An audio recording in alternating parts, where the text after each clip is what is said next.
membaca saudara Yohanes 17 22 dan 23. 1, 2, 3.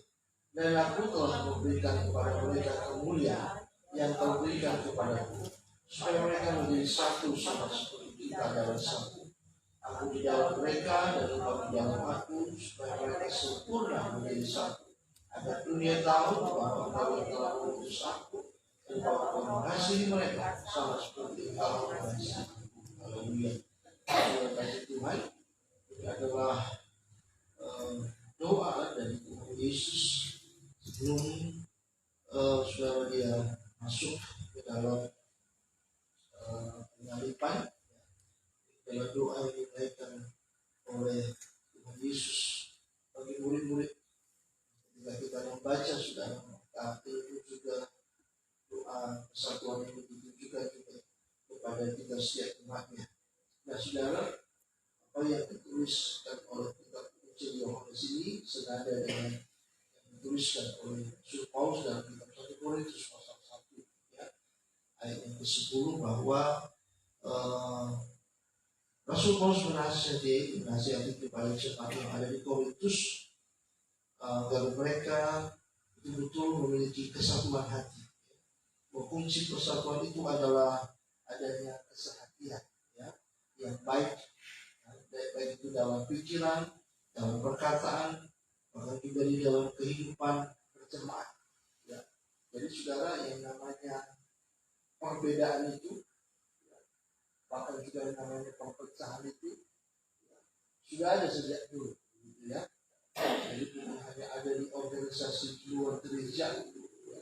Bahkan di dalam gereja pun juga ada, bukan hanya di gereja pun juga, di rumah tangga pun juga ada, ya, yang namanya perbedaan itu. Ya. Tapi saudara, firman Tuhan mengatakan dalam ayat yang kita baca ini bahwa kita perlu ya memiliki yang namanya kesatuan hati. Ya. Tuhan menghendaki supaya jangan ada yang terpecah-pecah. Karena kalau ada terpecah-pecah, maka tidak akan mampu bertahan menghadapi segala sesuatu. Kalau kita Amsal dikatakan besi mengerjakan besi. Ya. Orang sesama manusia mengerjakan sesama manusia. Ya saudara, bahwa dalam kehidupan kita perlu yang namanya dukungan, kita perlu yang namanya masukan, kita perlu yang namanya penyemangat, ya. Bahkan juga kata-kata dorongan, ya. Sehingga saudara itu membuat satu dengan yang lain bisa menjadi kuat. Ketika ada perbedaan pendapat, ya, maka saudara akan terjadi ya yang namanya ketidaksatuan, ya. Sehingga memunculkan betul namanya kebencian, kemarahan, bahkan juga ada persaingan ya satu dengan yang lain. Kalau seperti kita dengar berita hari-hari ini saudara, ada sebuah institusi yang kita lihat saudara di sebuah negara sampai dikatakan bahwa kami tidak tahu mana kawan, mana lawan, ya. Karena nanti kalau kami buka yang ini, nanti kami kena yang ini. Begini, nanti bisa jadi begini. Gitu ya. Jadi saudara nggak tahu. Kenapa? Karena sudah ada yang pro sana, yang sudah ada yang pro sini. Sehingga terjadi pertentangan satu dengan yang lainnya. Dan mengakibatkan ya bukannya ada kesatuan, tapi yang ada adalah kehancuran. Jadi ini doa Tuhan Yesus dalam persekutuan orang percaya. Nah saudara, jika kita baca satu perikop dari Yohanes 17 ini, maka Tuhan Yesus secara khusus memanjatkan doa sesaat dia sebelum meninggalkan dunia. Ya, selama dia 33,5 tahun dan 3,5 tahun dia bersama dengan para murid, ya, dan dia merindukan saudara bahwa supaya orang percaya itu sempurna menjadi satu, agar melalui kesatuan dunia bisa dapat melihat kasih Tuhan. Jadi yang paling penting ya dari kesimpulan dari Yohanes pasal 17 itu adalah agar melalui kesatuan orang-orang percaya, murid-murid Tuhan, ya, dunia bisa dapat melihat kasih Tuhan. Sehingga orang-orang yang belum percaya kepada Tuhan, orang-orang yang hidup dalam kegelapan, orang-orang yang hidup dalam dosa, orang-orang yang hidup ya di dalam berbagai macam-macam kejahatan, bisa diselamatkan karena kasih Tuhan. Ya. Karena kasih Tuhanlah yang memberikan keselamatan. Jadi itu sebabnya sudah kita mendengar ya di dalam kesaksian-kesaksian banyak orang-orang saudara yang percaya kepada Kristus, ya, orang-orang yang menerima Tuhan Yesus sebagai Tuhan dan Juru Selamat dalam hidup mereka. Mereka mengawali kesaksian mereka sudah pertobatan mereka adalah apa yang mereka ucapkan. Kami mengalami kasih Tuhan. Jadi kami ini bertobat, kami ini percaya kepada Tuhan Yesus karena kami mengalami kasih Tuhan.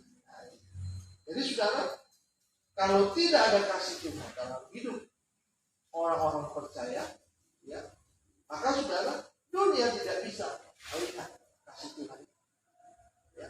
Jadi itu sebabnya saudara, doa dari Tuhan Yesus dalam Injil Yohanes 17 itu saudara adalah supaya melalui kesatuan orang-orang percaya, dunia melihat kasih Tuhan. Kesatuan yang Tuhan Yesus maksud itu adalah saling mengasihi, sebagaimana halnya saudara ya dalam hubungan Trinitas Bapa, Anak dan Roh Kudus. Maka saudara, orang-orang percaya ya itu ada kesatuan hati, saling ya tergantung satu dengan yang lain. Ya. Nah, itu akan membuat iblis tidak bisa masuk. Ya. Iblis tidak punya celah ya untuk membuat kekacauan. Kenapa saudara? Karena ada kesatuan. Sehingga saudara ada kasih Tuhan, kasih agape yang senantiasa terus mengalir dalam kehidupan orang percaya. Jadi saudara, itu sebabnya Rasul Paulus yang menulis dalam 1 Korintus pasal 1 ya, ayat 10 dikatakan begini. Tetapi aku menasihatkan kamu saudara-saudara demi nama Tuhan kita Yesus Kristus, supaya kamu seia sekata dan jangan ada perpecahan di antara kamu, tetapi sebaliknya supaya kamu erat bersatu dan sehati sepikir.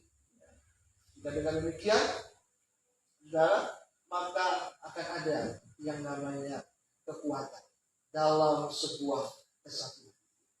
Ya. Sehingga mujizat Allah boleh terjadi.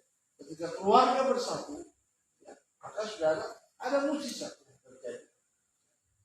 Itu sebabnya Tuhan Yesus juga berkata jika ada 2-3 orang sepakat ya, meminta kepada kata 2-3 orang. Artinya 2-3 orang itu tidak lagi memiliki perbedaan pendapat, tapi mereka sepakat.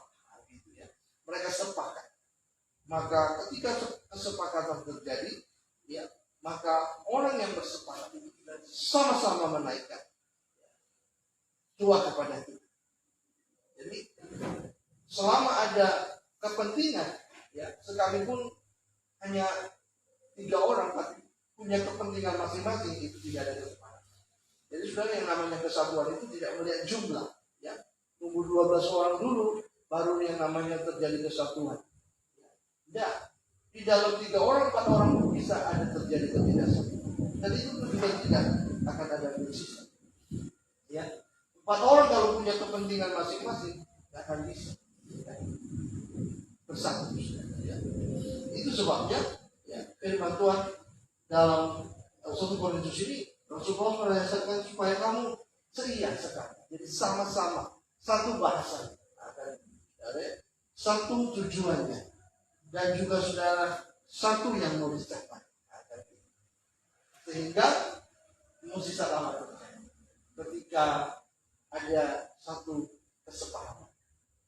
Tapi kalau ada perbedaan dalam pemahaman, dalam pendapat saudara, maka tidak ada mujizat yang terjadi.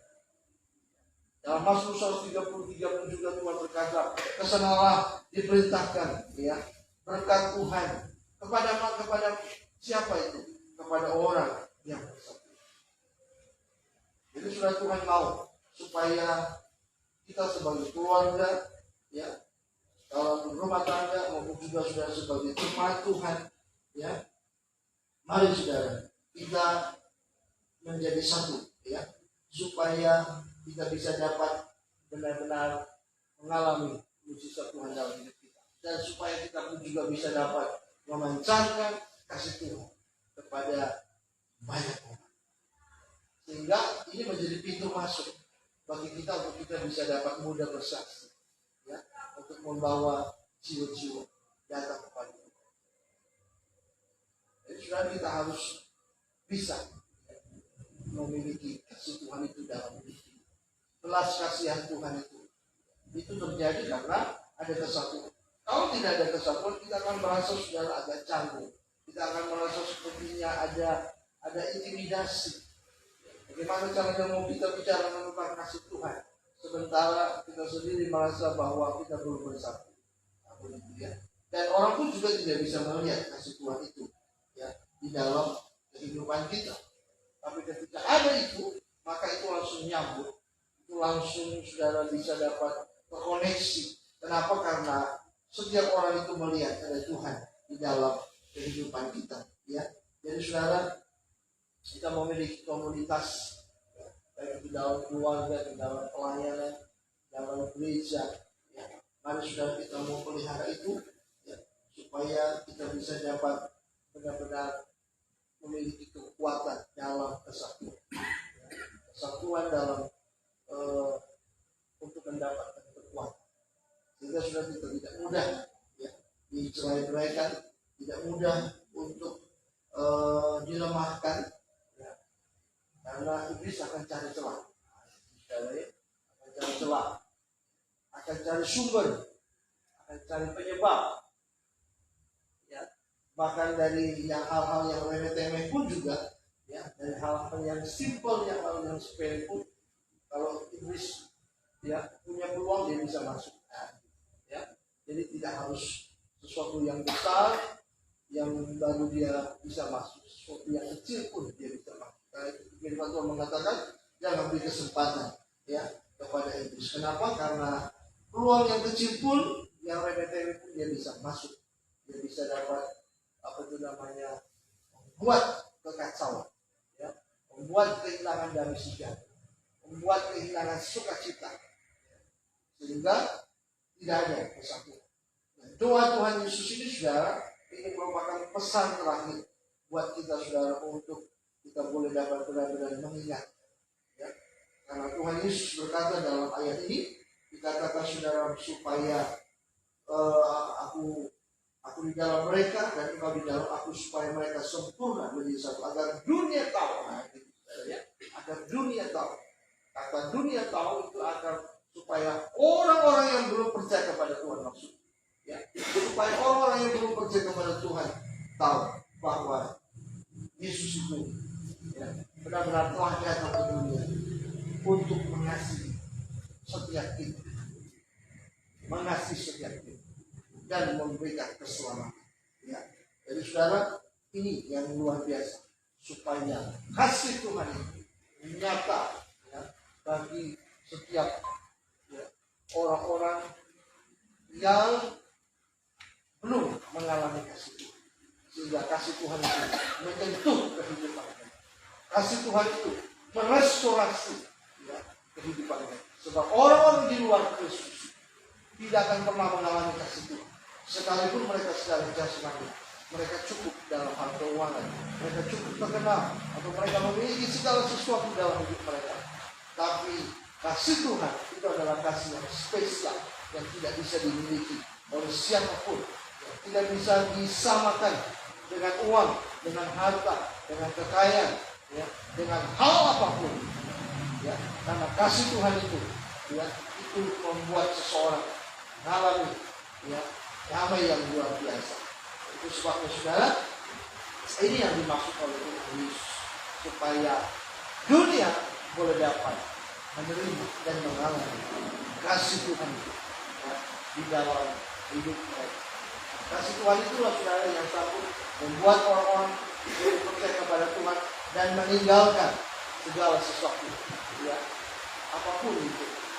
Seperti Paulus, dia katakan, aku tinggalkan semua yang namanya kepopuleran, kehebatan, ya, nama baik, bahkan juga sanjungan segala macam, dia tinggalkan dari berkata itu semua sampah. Ya. Kenapa? Karena yang mengalami kasih Kristus di dalam batinnya. Ya. Jadi saudara kasih Tuhan, ini yang Tuhan inginkan dalam kehidupan kita. Biarlah kita mulai dapat pemulihan kesatuan hati. Dimulai dari kehidupan kita, dimulai dari rumah tangga kita, dimulai dari lingkungan kita, bahkan juga sampai gereja. Ya, kita menjadi satu. Sehingga dengan adanya kesatuan itu, maka misi satu boleh terjadi di dalam kehidupan kita. Puji nama Tuhan saudara, Yesus berkati yang dalam firman Tuhan sampai kita pada malam hari. Dan kita